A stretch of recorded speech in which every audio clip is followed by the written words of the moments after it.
সরকারি কর্মকর্তা কর্মচারীদের পে স্কেল নিয়ে নতুন একটি সংবাদ এসেছে এবং পে স্কেল বাস্তবায়নে নতুন একটি গতি সঞ্চার হয়েছে এবং 10 সদস্যর হাতে যে সকল দায়িত্ব দেওয়া হয়েছে আপনারা জানেন কিছুদিন আগে নতুন করে সরকার একটি কমিটি গঠন করে দিয়েছে। সেই 10 সদস্যের কমিটি গঠন করা হয়েছে এবং এটা উচ্চ পর্যায়ের কমিটি গঠন করা হয়েছে, যাদের কাজ হবে অতি দ্রুত, অর্থাৎ এই বাজেটের আগেই একটা সুন্দর সুপারিশ মালা সরকারকে দেওয়ার জন্য। তো যাতে সরকার এটা বাস্তবায়ন করতে পারে এবং একটা কার্যকারী পে স্কেল হতে পারে। তো নতুন পে স্কেল বাস্তবায়নের পথ সুগম করতে 3টি বেতন কমিশনের সুপারিশ পর্যালোচনার জন্য উচ্চ পর্যায়ের একটি কমিটি পুনর্গঠন করেছে সরকার। মন্ত্রী পরিষদ সচিবের নেতৃত্বে গঠিত ওই 10 সদস্যের কমিটি সরকারি কর্মকর্তাদের বা কর্মচারীদের বেতন কাঠামো চূড়ান্তর গুরুত্বপূর্ণ ভূমিকা তারা পালন করবে। সরকারি সূত্র জানা যায় দেশের প্রায় 24 লাখ সরকারি কর্মকর্তা কর্মচারীদের বেতন সুবিধা নির্ধারণের এই কমিটি ভূমিকা অত্যন্ত গুরুত্বপূর্ণ।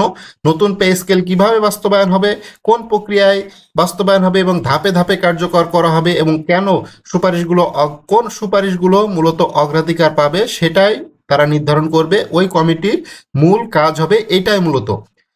বিশ্লেষকদের মতে দীর্ঘদিন ধরে বেতন কাঠামো সংস্কারের দাবি থাকলেও তা বাস্তবায়নে জটিলতা ও আর্থিক চাপ বড় চ্যালেঞ্জ হয়ে দাঁড়িয়েছে। এ অবস্থায় 3টি বেতন কমিশনের সুপারিশ একত্রে পর্যালোচনা করে উদ্যোগের একটি সম্মিলিত পদক্ষেপ হিসেবে দেখা হচ্ছে। কমিটির সামনে এখন সবচাইতে বড় চ্যালেঞ্জ হলো সরকারি কর্মচারীদের প্রত্যাশা রাষ্ট্রের আর্থিক সক্ষমতার মধ্যে ভারসাম্য রক্ষা করা। কারণ একদিকে জীবনযাত্রার ব্যয় বৃদ্ধি, অন্যদিকে রাজস্ব ব্যবস্থার সীমাবদ্ধতা, দুই দিকই নীতি নির্ধারকদের মধ্যে চাপ সৃষ্টি করেছে। অর্থনীতিবিদরা মনে করেন নতুন পে স্কেল শুধু বেতন বৃদ্ধি নয়, বরং সামগ্রিক প্রশাসনিক দক্ষতা, কর্মপরিবেশের উপরে প্রভাব ফেলবে। তাই সিদ্ধান্ত গ্রহণের স্বচ্ছতা ও বাস্তবসম্মত পরিকল্পনা জরুরি।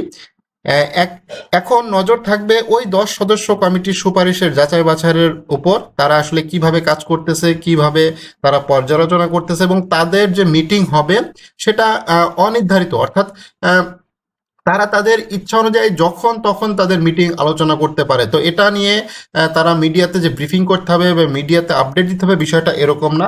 তারা তাদের ইচ্ছা মতো সেই কমিটি তাদের যে বৈঠক তারা পরিচালনা করবে তাদের সুবিধা অনুযায়ী, সেইভাবেই গেজেট আকারে প্রকাশ করা হয়েছে এবং আশা করা যাচ্ছে আগামী বাজেটের আগেই তারা তাদের দায়িত্বটা সম্পূর্ণ করবে এবং একটা ভালো সুপারিশ দিবে কিভাবে বেতন কাঠামো হবে, ধাপে ধাপে হবে কিনা, কত টাকা বাড়ানো হবে প্রাথমিক পর্যায়ে।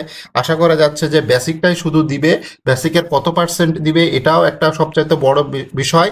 তো সবগুলো মিলায়ে মূলত আগামী যে ঈদুল আজহার পরে যে বাজেট অধিবেশন বসতে যাচ্ছে সেটাতেই মূলত এটার একটা ডিসিশন আসবে। অর্থমন্ত্রী এবং প্রধানমন্ত্রী তারা তো অলরেডি বলেছে যে আমরা পে স্কেল দিব এবং সেটার জন্যই আসলে সব কিছু কাজ তারা করতেছে এবং অর্থ মন্ত্রণালয় থেকে প্রচুর এখন তারা বাজেট নিয়ে মূলত কাজ করতেছে। রাজস্ব বোর্ড সহ সকলেই বাজেট নিয়ে মূলত তারা কাজ করতেছে। বাজেটের আকার, কিভাবে বাজেট প্রণয়ন করা যায় এবং বাজেটে অবশ্যই পে স্কেলের বিষয়টা থাকতেছে এবং পে স্কেল নিয়ে সরকার যথেষ্ট আগ্রহী আছে এবং আগামী বাজেটে পে স্কেলের জন্য যে বরাদ্দ সেটা রাখা হবে এবং একটা উচ্চভিলাষী যে বাজেট হতে যাচ্ছে সেটা আমরা খুব শীঘ্রই দেখতে যাচ্ছি। এবং এই যে কমিটি পুনর্গঠন করে দিয়েছে সরকার এবং এটা খুবই ইতিবাচক একটি সিদ্ধান্ত। খুব শীঘ্রই এটার একটা ফলাফল দেখা যাবে এবং 10 সদস্যের যে সদস্য আছে তাদের দায়িত্ব ভাগ করে দেওয়া হয়েছে।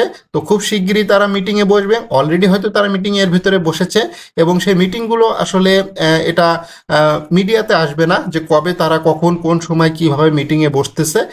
প্রতিদিনই হয়তো তারা মিটিং করতে পারে এবং যেহেতু তাদের কাছে পে কমিশনের রিপোর্টটা রয়েছে তো কাজ অনেক সহজ হয়ে গিয়েছে। এখন জাস্ট এখান থেকে কিছু কাটছাট করা, জাস্ট একটু আপডেট করা, এই জিনিসগুলো করে মূলত আশা করা যাচ্ছে যে ঈদের আগে বা ঈদের পরপরই তারা অর্থমন্ত্রীর কাছে একটা পরিপূর্ণ সুপারিশ জমা দিবে।